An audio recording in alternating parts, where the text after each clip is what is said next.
Hello बच्चों, आज हम बात करेंगे परासरण की। बहुत इंपॉर्टेंट टॉपिक है परासरण। सामने ध्यान देंगे, परासरण होता क्या है, परासरण की डेफिनेशन क्या है। हम बताएंगे कि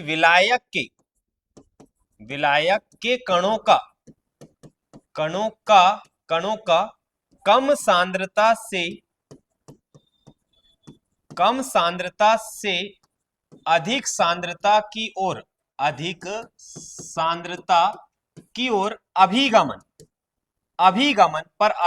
होगा बेटा अर्धपारगम झिल्ली से होकर। तो परासरण होता क्या है, विलायक के कणों का कम सांद्रता से अधिक सांद्रता की ओर अभिगमन। जैसे हम बोलेंगे टंकी का भरना कहलाएगा परासरण और टंकी का खाली होना कहलाएगा विसरण। तो परासरण होता क्या है, विलायक के अणुओं का कम सांद्रता से अधिक सांद्रता की ओर अभिगमन। जब कम सांद्रता से अधिक सांद्रता की ओर अभिगमन होता है तो यह अर्धपारगम झिल्ली से होकर होता है। और बेटा ये अर्धपारगम झिल्ली दो प्रकार की होती है। अर्धपारगम झिल्ली दो प्रकार की होती है। एक होती है प्राकृतिक झिल्ली और दूसरी होती है संश्लेषित झिल्ली। पहली होती है प्राकृतिक झिल्ली, दूसरी होती है संश्लेषित झिल्ली। प्राकृतिक झिल्ली में दो चीज आती है बेटा, एक आती है प्लांट मेम्ब्रेन और एक आती है एनिमल मेम्ब्रेन। एक आती है पादप झिल्ली और एक आती है जंतु झिल्ली। इसके बाद हम बात करेंगे संश्लेषित झिल्ली में दो चीजें याद रखना है आपको। एक आता है कॉपर फेरोसाइनेट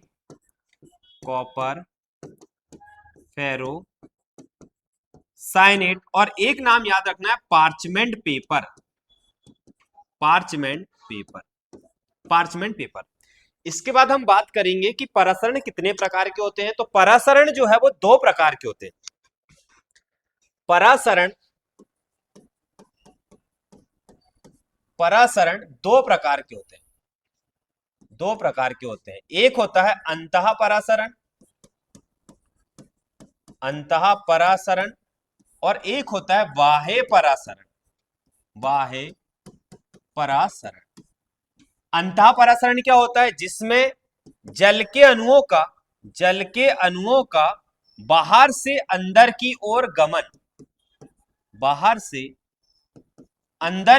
गमन कहलाता है अंतः परासरण। जैसे एग्जांपल याद रखना है यहां पर, जैसे किशमिश का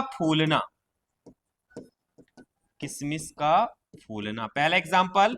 दूसरा एग्जांपल है आलू का फूलना। हम बात करेंगे बाह्य परासरण क्या होता है। तो जल के अणुओं का अंदर से बाहर की ओर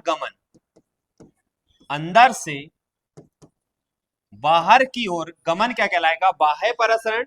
इसका एग्जांपल अंगूर का सिकुड़ना।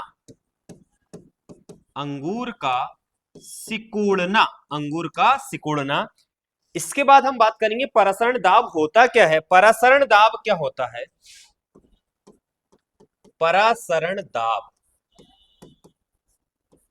परासरण दाब हम बोल सकते हैं वह न्यूनतम दाब जिस पर परासरण की प्रक्रिया रुक जाए। वह न्यूनतम दाब जिस पर परासरण की प्रक्रिया रुक जाती है उसे हम परासरण दाब बोलते हैं। और परासरण दाब जो होता है वो द्रव स्थैतिक दाब के बराबर होता है।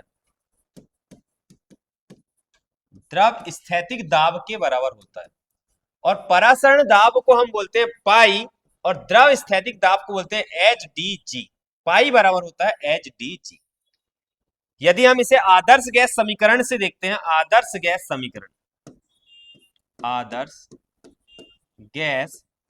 समीकरण जो होता है पीवी बराबर एनआरटी। यहां पी को हम पाई लिखेंगे, n upon V R T हो जाएगा। और मोलरिटी होता है मोलरता होता है विलय के मोलों की संख्या बटे विलयन का लीटर में आयतन। और मोलरता को हम सी लिख सकते हैं, सी बराबर एन अपॉन वी। मतलब एन अपॉन वी के स्थान पर हम लिख सकते हैं बच्चों सी। तो यहां पर क्या हो जाएगा, पाई बराबर सी आर टी फॉर्मूला निकल के आता है पाई बराबर सी आर टी। अब हम बात करेंगे परासरण दाब के आधार पर विलयन के प्रकार। परासरण दाब के आधार पर विलयन के कुछ प्रकार होते हैं जो कि एग्जाम में बहुत ज्यादा पूछे जाते हैं। हम बात करेंगे सबसे पहले परासरण दाब के आधार पर। परासरण दाब के आधार पर, परासरण दाब के आधार पर विलयन के प्रकार की बात करेंगे। विलयन के प्रकार। तो बच्चों परासरण दाब के आधार पर विलयन को 3 प्रकार में बांटा गया है, 3 प्रकार में वर्गीकृत किया गया है। पहला आता है समपरासरी विलयन। समपरासरी विलयन जिसे बोलते हैं आइसोटोनिक सॉल्यूशन। दूसरा आता है अति परासरी विलयन। अति परासरी विलयन, हाइपरटोनिक सॉल्यूशन। और तीसरा आता है अल्प परासरी विलयन। अल्प परासरी विलयन।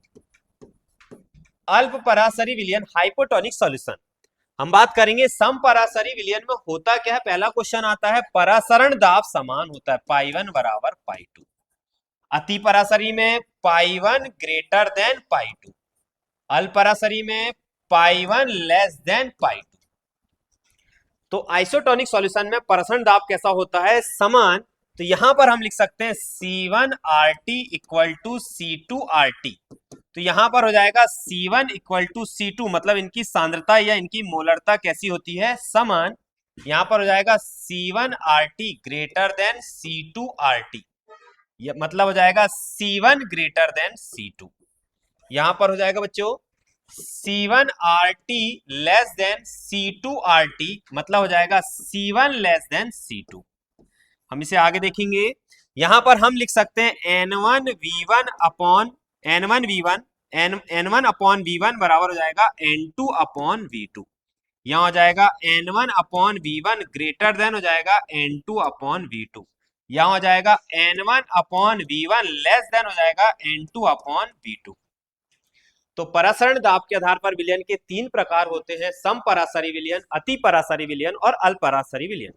समपरासरी विलयन में क्या होता है बच्चों, परासरण दाब कैसा होता है, समान। अति परासरी विलयन में एक का परासरण दाब दूसरे से कैसा होता है, ज्यादा। और अल्प परासरी विलयन में क्या होता है, एक विलयन का परासरण दाब दूसरे विलयन से कैसा होता है, कम। तो ये बहुत इंपॉर्टेंट टॉपिक है, बहुत ज्यादा इंपॉर्टेंट टॉपिक है, जो कि हमारे एग्जाम में पूछे जाते हैं इनसे क्वेश्चन। Thank you.